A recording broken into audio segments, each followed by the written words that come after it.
So, first, our overall nomenclature is our way of understanding or naming things quickly and relatively easily. And we need some kind of organized fashion behind it because we've got hundreds of thousands of molecules. As a similar comparison, think about the population of just the United States. We've got however many millions of people, I think we're up in billions now. If every single person was called the same thing, it'd be very confusing. Okay, so we want a variety of names. So that's what we've established. Pick up random names. I'm Mike. Okay, but just listening to this video, there's probably 3 or 4 other Mikes. So if you said Mike, who are you responding to? In chemistry, we can't have that ambiguity, so we have to be very, very specific with our names, and they must be unique to an individual compound. So all of the rules that we end up going through are ways to refine the naming system so that we can only get one unique name for an individual compound. Okay, so 2 separate categories. We have your general chemistry category, which is what we'll focus on in this video. You could also branch off into organic chemistry, which does its nomenclature system slightly differently. In general chemistry, we classify according to the types of bonds present, be it an ionic bond or a covalent bond. That's our first categorization. The covalent are relatively straightforward, so we won't stress too much about those. The ionic can subdivide out, and they can divide out into binary and ternary ionic compounds, so we'll have different names for each of those systems. And then the last category that kind of fits under both ionic and covalent, because it kind of straddles the barrier between them, are your acids, and we'll have to go through and look at special nomenclature systems for the acids. So, our ionic bonds. This is all coming back to our IUPAC. This is the whole idea. The International Union of Pure and Applied Chemistry came down and said, this is how we want to name things because we don't want to be confused about it. So with our ionic bond, we are typically, and so that's kind of a big typo here because it just says metal and nonmetal, but typically we are looking at a metal and a nonmetal. Okay? It is possible to have 2 nonmetals. What we're trying to do within the ionic compound is that we're going to look at the smallest repeating unit, also known as a formula unit instead of a molecule, depending on your textbook. Okay, and there's 2 different classes. We have binary ionic and we have ternary ionic. Okay, in both cases we're looking at an ionic compound, which means we have a positive and a negative charge. So if we went back and looked at our metals, we could call that our metals or a positively charged species, and our nonmetals being our negatively charged species. Okay, we could take that even further and say that what we're looking at, and we'll see these terms pop up again and again, a cation and an anion. So they must be charged. In a binary ionic compound, we only have 2 elements. Okay, so 2 elements. One of those elements will be the cation, and one of those elements will be the anion. Okay? This says nothing about how the amount of each of those elements, but we have to have exactly 2 elements. If we move to a ternary ionic compound, this is just saying that we have more than 2 elements. And most commonly you'll find, particularly for fundamental chemistry, that we're looking at 3 elements, but we can have 4 or 5, okay, or more. We're just looking for that type of element. Okay, and as long as we've got 3, we're in that ternary ionic category. So, if we start with our cations, which are typically our metals, okay, and everybody seems to wonder, okay, well, why is that? Okay, well, we've talked about this briefly in some of the other videos. Our why has to do with what's happening. We're taking 2 atoms and we bring them near each other and look at how the electrons are shared between them. Okay, well, why are metals typically cations? They have extremely low electronegativity. That low electronegativity means that they will willingly give up their electrons to the other species or the other element present, and hence they end up becoming positive. Okay? The nomenclature for your cations is relatively simple. It's named for the parent element, so you need to know your element names, followed by the word ion. Okay? The ion is not strictly necessary, but it is helpful to show a little bit of differentiation. So in the examples provided, we have Na plus being sodium ion, or Mg plus 2 named as magnesium ion. Okay, that's it. Why do we include the ion? Well, if I say I'm ingesting some sodium now, you might be panicked and think I'm going to die shortly. But we have sodium all over the place, sodium ion being present everywhere. To avoid that ambiguity, we can refer to the ion as opposed to the element. Okay? And that's pretty much it for our cations. We do have kind of a weird pseudo exception, is that there are certain metals that have multiple possible charges. Okay? So if we take a look at copper, we have copper in a +1 state, as seen in the upper right-hand corner, or we have copper in the +2 state, again, also seen in the upper right-hand corner. So we want to be able to change our name, because at this stage, all we really have to say is that we have copper ion. Well, which copper ion are we referencing? Copper 1 or copper 2? Well, our stock system, or our easiest system, is to then specify, well, I'm referring to the copper 2 ion in the bottom case, or the copper 1 ion in the top case. So we'll end up using Roman numerals to specify these. Those Roman numerals will be included in parentheses immediately after the element, followed by our word ion. Okay, that's the simplest and straightforward method for this. Okay, for those of you that have, I kind of hate to say it, older chemist instructors, they may be used to the Latin root nomenclature system. Okay? The lower charged species within that element will end in us. The higher charged name will end with ic. Meaning, I have the cuprous and the cupric ion. And I'm a horrible speller. Let's just say that's it. Cuprous and the cupric ions. Okay. It was an attempt to differentiate them. It's easier to differentiate them using the numbers or the charge on the ion. Okay. So I leave that to you and your instructor to decide which one is the preferred method. When it comes to the anions, this will typically apply to our nonmetals. Again, we might ask the question, well, why nonmetals being anionic or negatively charged? Okay, and I'll ask that as a quiz question in class, so make sure you can figure that out. Okay, these names will actually change a little bit. Okay, so to differentiate cations and anions, we'll change the name of the anion so that we know, or the element that is the anion, so that we know it is an anion. Okay, so what we'll do is we'll take the root element name and we'll change the suffix or the ending of that name to ide, okay, I-D-E. So if we take a look at a couple examples, bromine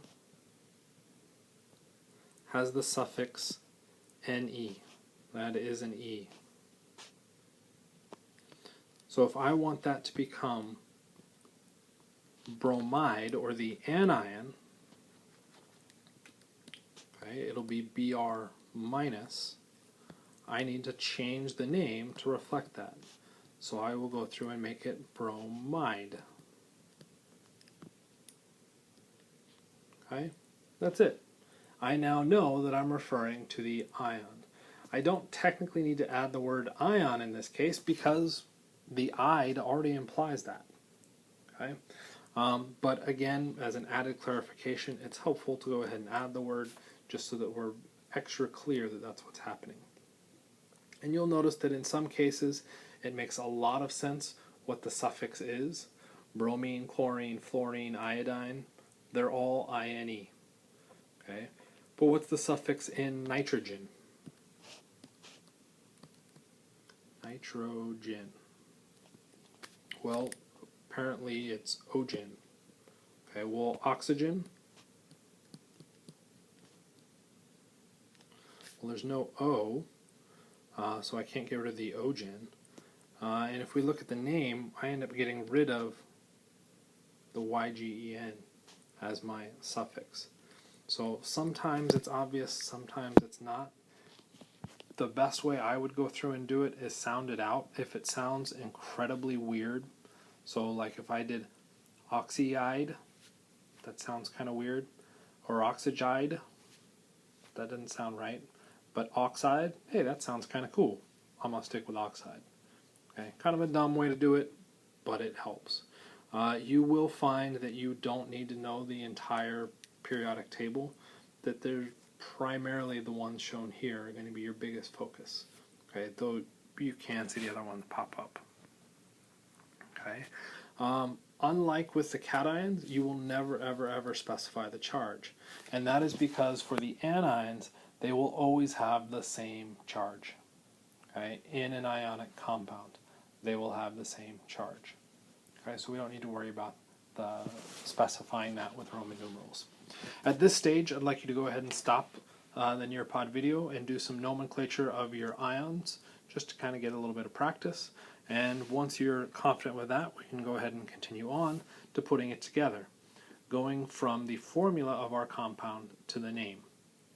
Well, what we do is quite simply take the name that we just associated for our cation and the name we just determined for our anion, and we put them together.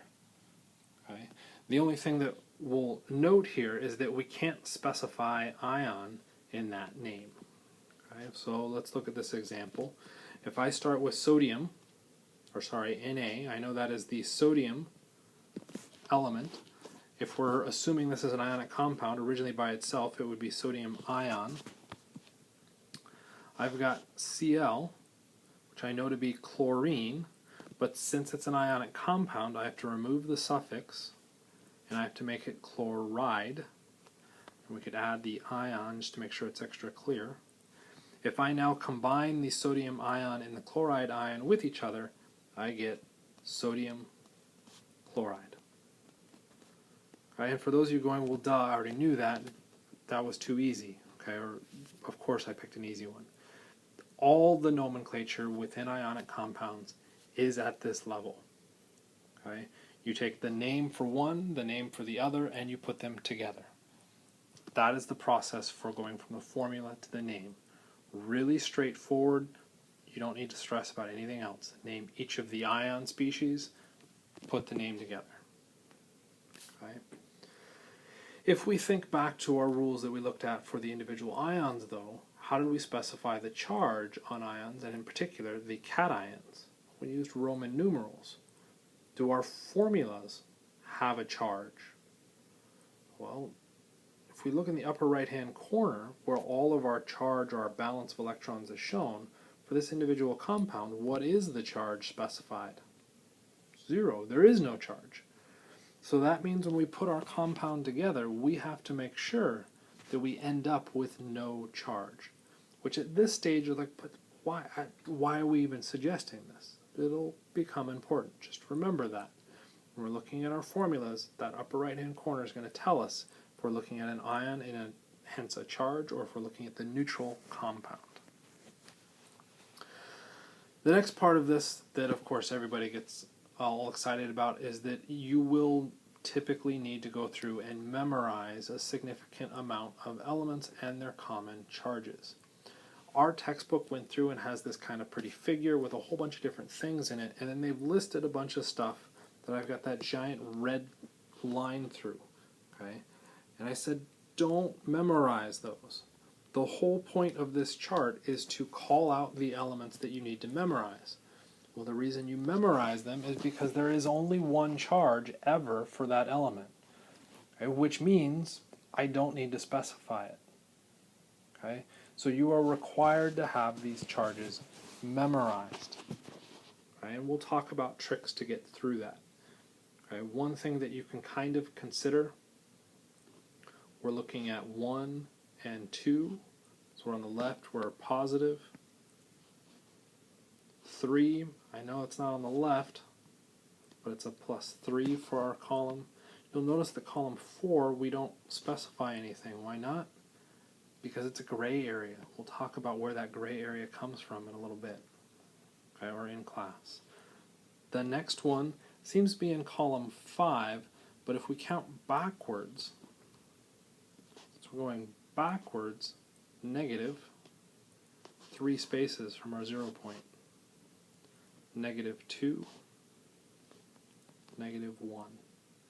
Okay? Anything in those columns are going to have those charges. It's one of the neat properties of our periodic table. So for some practice, let's go ahead and take a look at some more advanced nomenclature things. Let's get away from that sodium chloride. We've got CuBr and CuBr2. So one thing to note here is that the copper in these compounds has to be different. And that's because the bromide amount has changed, which means the copper is going to have to balance that out. So if we go through to try and come up with a name, we might say, well, this is copper ion, followed by, and I'm going to cheat here, copper ion with our bromide ion. Because we're turning it into a compound, we can erase the ions. We say, oh, I've got copper bromide. And the next one, what do I have? Well, I have copper ion, and I have bromide ion. Same deal, I can go through and erase the ions, and I now have the name. I have the exact same name for two compounds that are very clearly different because of that 2. Okay? This goes back to what that previous slide was mentioning about our charges. We have to make sure that the charge comes out to be 0 for the compound, because in that upper right hand corner, what do we see? We see nothing written, so it must be 0. Okay, well, what is the charge on the copper? Okay, or for that matter, what is the charge on the bromide? Well, if we look immediately above, you'll notice copper is not listed in our handy dandy little ion chart, but bromide is. Bromide carries a -1 charge. Okay. In that very first compound, what I'm trying to do is look at the balance of the charge within the compound, which means I take the charge from my copper, and I will take the charge from my bromide, and I will add that up to equal the overall charge on my compound. Well, in this case, what is the overall charge? Well, since we're given the formula, we know it's 0. So what does the overall charge, or the charge from the copper, have to be? It's going to have to be a +1. That means I need to include that charge in my formula. It is copper 1 bromide. What happens in the case of the CuBr2? The same idea, we don't know what we're starting with. Bromide, we know, is a -1, and we know this must again equal an overall charge of 0. Okay, well, but if I try to solve this, I'm going to get 1 again. Okay, but remember, we have to take into consideration that I have 2 bromides. And I can do that one of 2 ways. One, I can realize, or I can go through and say that it's not copper bromide, it's copper bromide bromide, counting for both bromides. It's a bit tedious, but we could do it, which means there's a second -1. That now must equal 0. Okay? The shortcut that we end up using is that we will apply a multiplier to the bromide. 2 times -1 to get us 0. For those of you who can't see with all those lines and junk in the way, what we're solving for is x plus 2 times -1 equals 0. What is x? X must be +2. That means when I go back to the name for this compound is copper 2 bromide. Okay, I'm including that charge in it. And I need to include the charge because it's for an element that is not in that chart above. Okay, that's the whole point of going through and memorizing these. If it's not one of those elements, you need to specify the charge. If it is one of those elements, don't specify the charge because everybody knows it, because everybody memorized it, right? Everybody memorized everything in that chart. Okay? Well, with that, let's shift to a little bit more practice. Let's try going the other direction. Let's take magnesium fluoride and turn that into a formula. Well, how are we going to approach that? Well, we need the symbol for magnesium, hopefully you remember as Mg. We need the symbol for fluoride, which we know is F. Okay? The next part of this is we have to realize that to make this compound, we combined the ions. We took magnesium ion. Well, what is the charge on magnesium ion? It's a +2. And we took fluoride ion. What is the charge on our fluoride ion? It's a -1.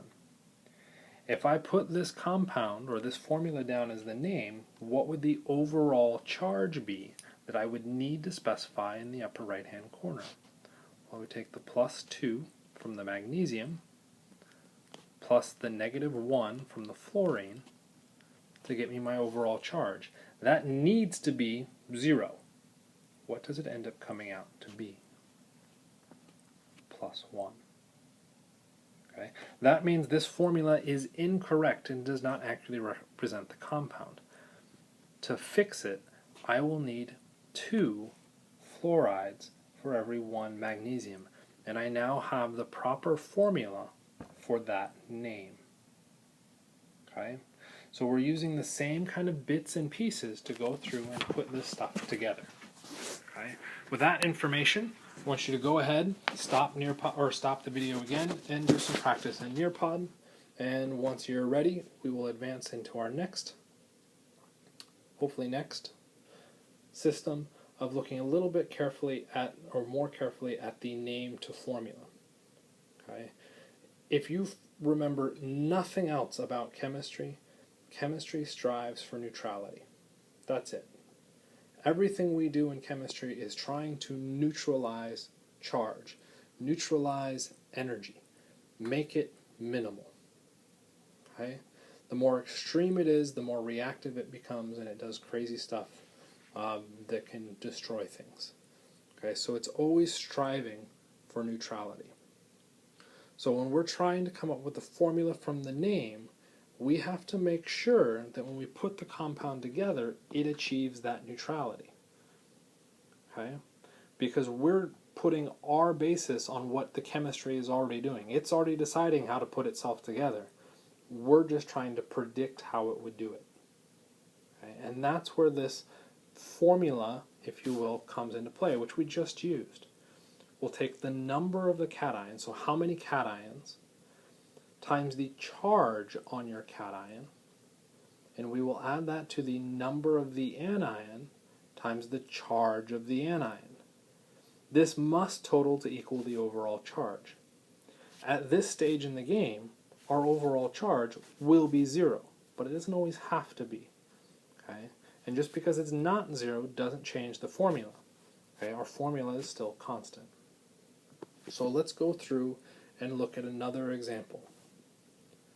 We're going to look at iron sulfide. Well, iron has the symbol Fe.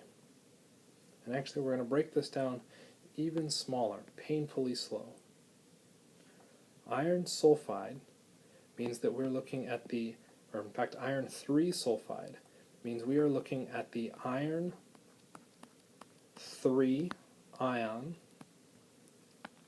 combining with, give me a sec here, combining with the sulfide ion. Okay, well, let's do some interpretation. That means I have Fe plus 3, and I have sulfide, which is S. Okay, the charge on our sulfide, if you haven't got it memorized yet, flip back and find it, minus 2. Okay.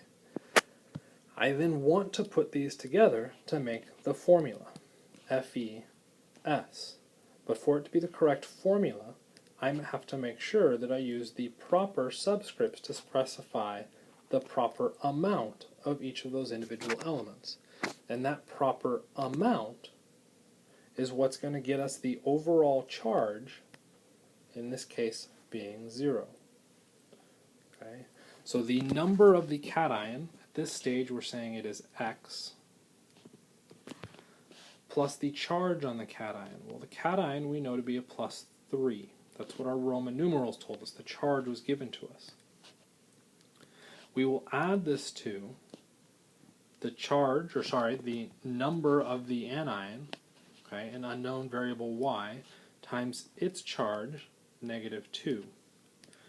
This must add up to be 0. Okay, that is the whole point of our nomenclature at this stage. We need neutral compounds. So now the question becomes, how do we simplify this? Well, we can get rid of some of the parentheses. We can get 3x. We can even take this down to minus 2y equals 0. And for those of you advanced in mathematics, maybe saying, well, there's no way to solve this question, okay, at least explicitly. Okay, and that's because we have 2 variables and only 1 equation. Okay, but we have one extra bit of knowledge that needs to help us out in this case. That extra bit is that we must use the smallest whole numbers, or integers, I think it's integers, for x and y. That still solve this equation. Okay? So, for lack of a better description, yes. Okay? I know x and y have to exist, so 1 is a possible valid answer. I can't have 0. 1 is the smallest value I could go with. So I can go through and take this equation now and say, okay, I want to now solve for one of these. And I'm going to make the assumption that x is equal to 1. Okay, so I'm going to assume x equals 1. If I do that, I get 3 minus 2y equals, equals 0. When I go through to rearrange, I can end up with 2y equals 3, or y equals 3/2. Well, is 3/2 a whole numbered integer? No, it's a fraction. Fractions suck. We can't do it. So what does that mean? Okay, well, that means that my assumption was wrong, and that really I just kind of messed with myself, if you will, with some careful erasing. So we need to go through and make a different assumption. So we can go through and try again. So this time I'm going to assume that x equals 2. When I go through to solve, I'll get 3 times 2 minus 2y equals 0. 6 minus 2y equals 0. 2y equals 6. This will end to the conclusion that y equals 3. Okay. Y being 3 is a whole number integer. I now have a solution. I can then substitute that in for my final answer, and I would end up with the formula Fe2S3. There are a variety of other methods that may seem faster at first. All of those other methods are doing the exact same thing that we're doing here. Okay? They just aren't telling you the mathematics behind it. Okay? So this is how it works. This is how you would process. Kind of slow at first. Once you get some practice, you'll start to recognize patterns, and you can go through and solve much, much quicker. Okay?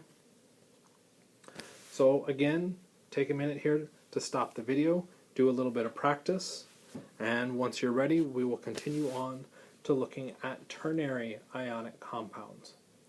Ternary ionic compounds, even though we give them their own separate category and their fancier name, are really the exact same thing.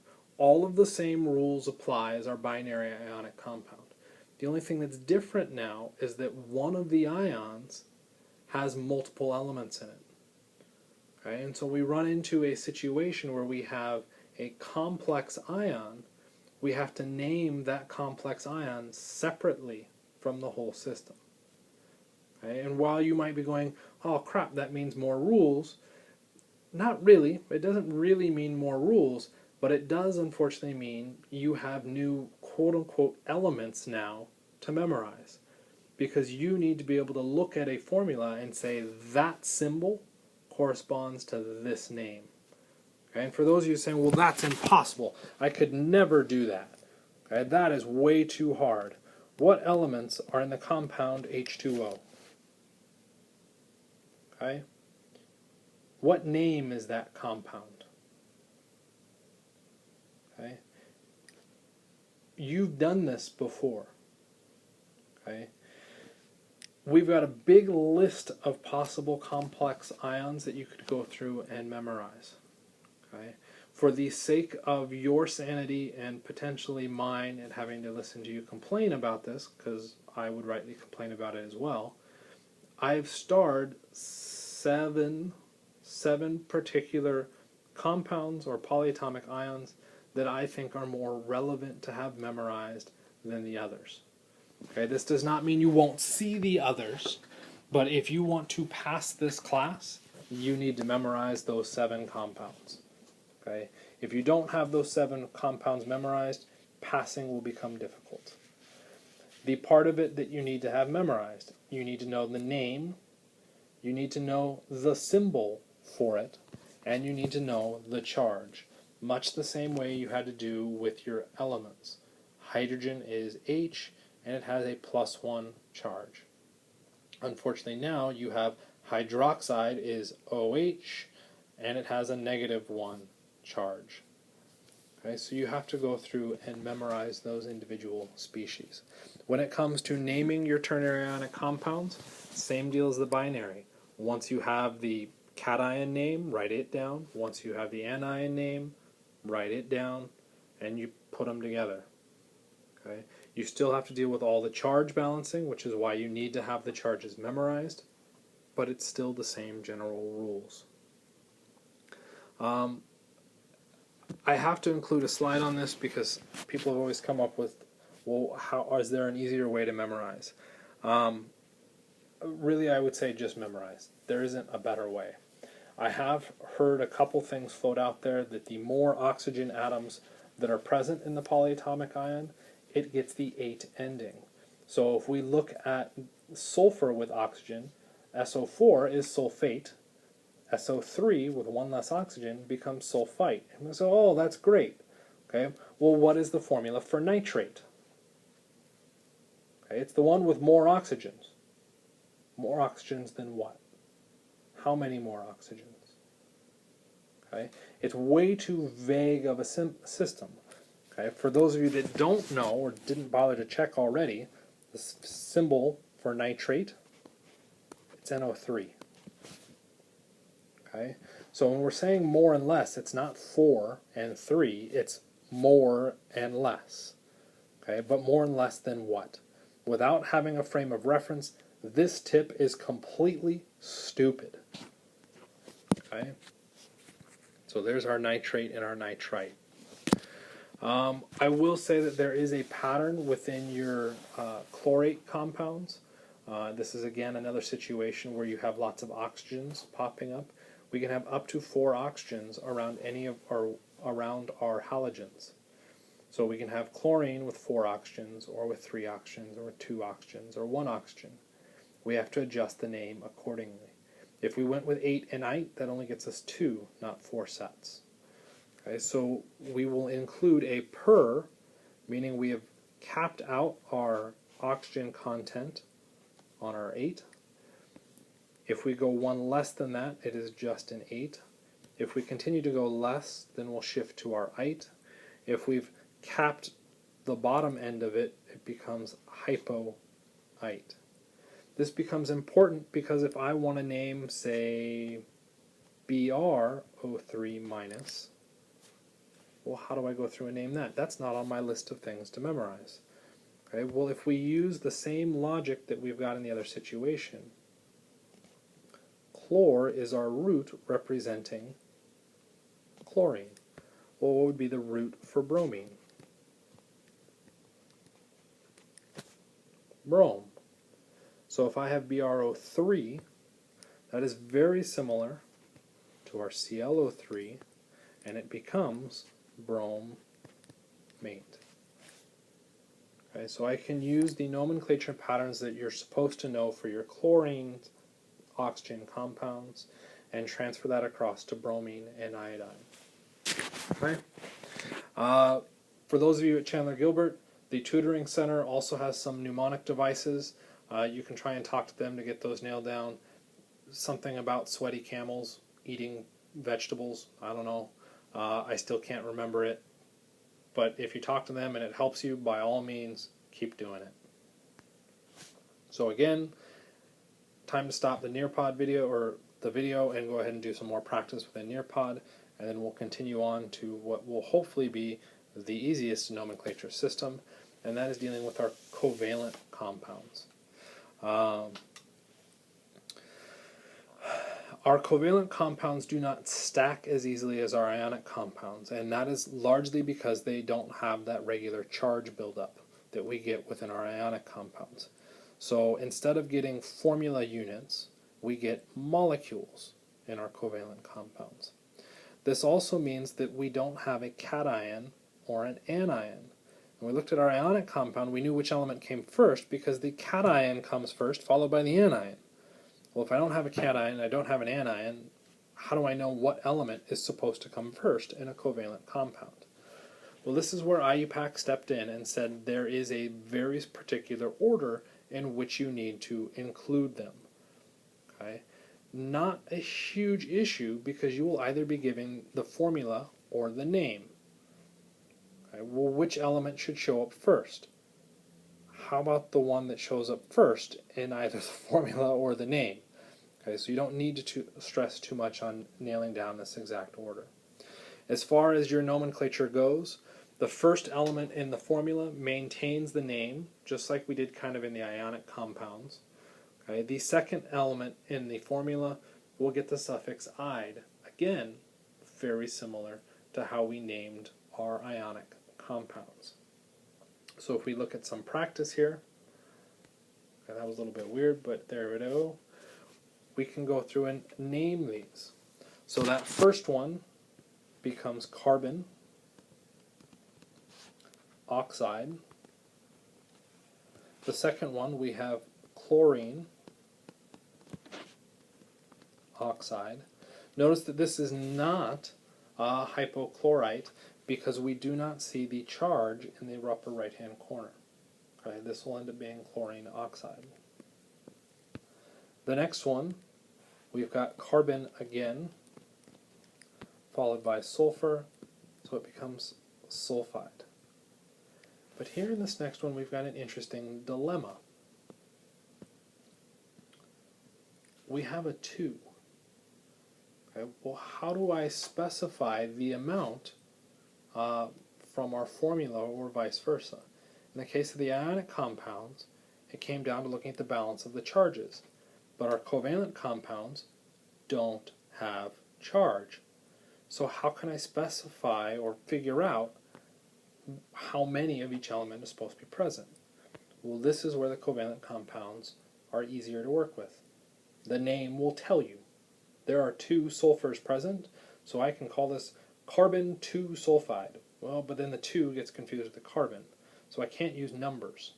Do we have, say, an alphabetic system for our numbers? Say like the Greek prefixes, carbon disulfide. Okay, so we'll end up adding a prefix in our covalent compounds to specify the amount of each of our elements, which makes it a little bit easier to go through and process. Okay, so you are required to know what those particular prefixes are.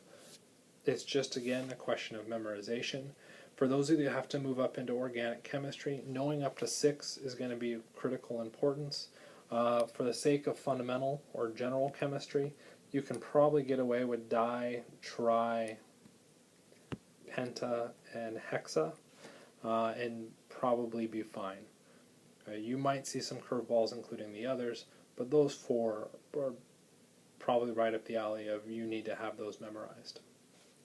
So if we go through and take a look at our first example, that already goes through and challenges my memorization rule, but let's deal with it. We have P for phosphorus.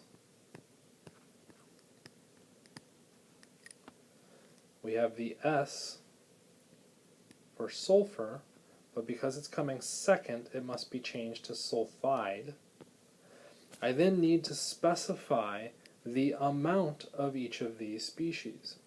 Phosphorus, there's 4 of them, so I need to specify that 4 by saying it is tetraphosphorus. I'll put that tetra out front. There are 3 sulfides in this compound, so it'll become tetraphosphorus trisulfide. That's it. Nice and straightforward. The name directly tells you what you're trying to get to. The formula directly tells you what you're trying to get to. Okay? Same way, both directions. Nice and simple. As a slight addendum there, the use of mono, we typically do not use mono. There are some cases where it pops up, and that's carbon monoxide. You'll notice that it gets the mono. The reason is primarily because of history. Okay? Someone went through and called it carbon monoxide first, and then refused to change how they referred to it, and so that name is just kind of stuck around. Okay? You are not required to specify the mono when you go through and deal with your nomenclature. Again, here's a near-pod stop. Go ahead and do a little bit of practice with your covalent compounds, and then we'll come back and look at our acids. Okay, so on that initial chart that we started off with, we had those weird lines, okay, or the dotted lines as opposed to solid lines. Acids are a special class of compounds. Okay, they're probably one of the oldest classified and most well-known compounds. Okay, and that's because they're dangerous. Okay, before you even came into this class, you were probably aware that an acid was something that was dangerous and you didn't want to touch. Okay, and it has to do with its chemistry. There is a hydrogen ion that will quickly break off from the structure, and it is that hydrogen ion which will react with other things, particularly your skin or other organic materials, and cause degradation, okay, which is a fancy way of ouch, that really hurts. So we need to adjust our nomenclature system here, okay, and it gets a little bit weird because in our acids the primary thing we're concerned about is the hydrogen. So if we're looking in the general chemistry sequence, what we need to do is come up with a way to make sure that that hydrogen is obviously acidic. So what we'll look for is that hydrogen, but that hydrogen needs to be in front of your formula. Okay? The other thing that we will add to add extra emphasis that we're looking at an acid is that we will add this little AQ at the end. That AQ stands for aqueous, also known as water. So we are taking the compound, our acidic compound, and we add it to water. So all sorts of kind of weird things pop up here, but that's what's going on. So if we take a look at the standard one that we would reference, hydrochloric acid, which you may know from dealing with your pools, is HCl AQ. We see the hydrogen out front and we see the AQ at the end. We know that we need to name this compound as an acid, not say hydrogen chloride, which would be the covalent nomenclature rule. Okay? So you got to be careful, and that's why the covalent line connects up with the acids. Hydrogen is a nonmetal. We're often bonding it to another nonmetal, which would tend to make us think a covalent compound and not get named according to the acids. Okay? So be careful when dealing with your acids to make sure that you're actually naming them as acids. Because they are ultimately coming out of our ionic compounds, okay, through kind of secondary chemistry you don't need to stress about right now, we'll name them as binary acids or ternary acids. The binary acid, just like our binary ionic compound, is containing hydrogen and some other nonmetal. Okay? we don't care again about the amounts of each of those species, we just care that there are two elements present. So we've got hydrogen chloride and hydrochloric acid. So we have to be careful when we deal with it, because if we look at our formula here, we have the hydrogen out front, followed by the aqueous. That compound becomes known as hydrochloric acid. However, if I look at the formula HCl, that compound is known as hydrogen chloride. Okay. And the hydrogen chloride will very quickly become hydrochloric acid as soon as we expose it to water. Okay, but they are inherently different compounds. Okay, so we have to have a different nomenclature system for it. When we're looking at our binary acids, we'll use a prefix to correspond to the hydrogen part. We're not going to say hydrogen, because if we said hydrogen, we start thinking covalent compounds. So we have to use this interesting prefix of hydro before our element, and we will then follow it by the ic acid suffix to correspond to the AQ aspect of it. Okay, so we have the hydrochloric acid and the hydrogen chloride. Let's see, do I have an example here? I don't have another example, so let's real quickly erase that. Let's look at another quick example. If I take H2S, okay, it is a binary, H2S AQ. So we have the hydrogen out front, we have the AQ at the back, so we know we're looking at an acid. So right away, we could say ic acid. It's a multiple choice test. Eliminate any answer choices that don't say ic acid. Okay. And now what we want to go through is put the rest of it together. Well, we know we have a binary acid because there's only two elements. So we'll call it hydro. Okay. And then we want to follow it by the element stem, or a root. Well, the root element here is sulfur. Okay, and this is kind of an annoying one, because what is the root of sulfur? Sorry, it's the same thing. This one becomes hydrosulfuric acid. Not to be confused with sulfuric acid. Huh, what's the difference? Well, conveniently, we have a slide. When we move to our ternary oxyacids, we're now looking at the same idea as our ternary ionic compounds as a compound that has more than two elements. We'll have three elements. So if you look at the examples all shown, all of those have three elements present. Okay? When we go through to deal with this nomenclature system, we're going to have to be a little bit more careful with it. Okay? We won't include the hydro because it's ternary. So ternary means no hydro. But we'll name the acid over the root of our species here. Okay, so if we go through and look at these two ions, we have the nitrate ion and the nitrite ion. Okay, and this is where it becomes challenging, because if we change the suffix to just ic acid, well then how would I tell the difference between the HNO3 and HNO2? So what we'll do is look at the name of our complex ion, and if it ends in ATE, we'll make it a different suffix of the ic. So I become nitric acid. If the ending is instead ITE, then it will become nitrous acid. Okay. For those of you trying to come up with, again, some mnemonic device for this, I did hear one that I thought was relatively easily, at least for the first one, R8 becoming ic. I ate too much and then became ick. Kind of lame, but hey, it works. Okay, so I now ate becomes ick. There was one for ite in us, but I don't remember that one. Okay, there's no ite in us. There's no I in us. I don't know. Okay, but you do need to know those connections. So take a quick second here.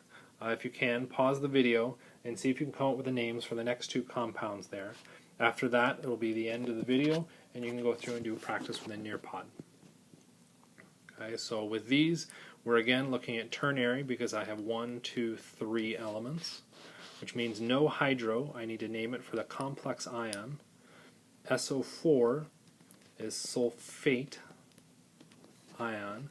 Because I have the 8 ending, the 8 will then become ic, and I end up with,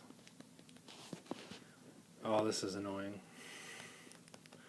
sulfuric acid. For those of you going, well, why the hell did you add the uric or the ur back into that?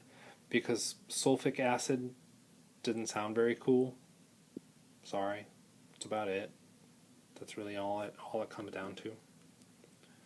If we go through and look at the other one, we have the sulfite ion because we end in the ITE. This then becomes sulfurous acid. Okay? So that is your kind of basic run through. And a quick 50 minutes for nomenclature for all your possible compounds. Go ahead, continue on with the rest of the Nearpod, finish out those questions, and if you've got any feedback, please feel free to leave it with the last little poll question for me. Thanks for watching.